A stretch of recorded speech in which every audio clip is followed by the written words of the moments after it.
So what was key for us was having someone who really got the concept, got the design, but most importantly, took care of the full project.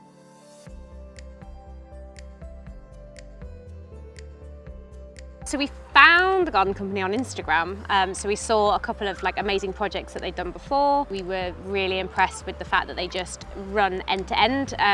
We're quite busy people, so we couldn't manage it to do a project as large as this on our own. So it was great just to know we were in safe hands.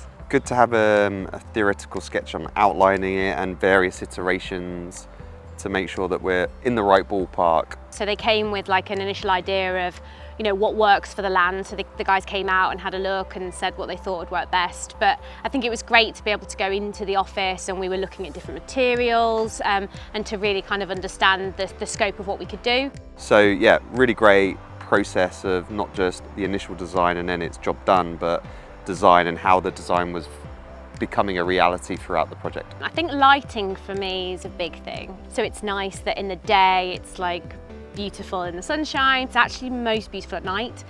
So the way we did the lighting with the pool and then the chandeliers inside, the guys kind of worked with us on a lighting design, which for me, it just looks phenomenal. I think actually the blend of the stonework and the structure, everyone comments on it when they come here in terms of the appearance of it. It almost feels like the whole piece has been here. It just seamlessly is fitted. Because we've had it finished now for a couple of months, and I was saying to the team earlier, we've got a queue of people wanting to house sit or wanting to visit. So honestly, it's amazing for us to have something that we can host our family and friends, and having the company kind of really support us on the journey and kind of deliver our dream. We would recommend them to anybody that's looking for a project that's managed end to end seamlessly, and the results phenomenal.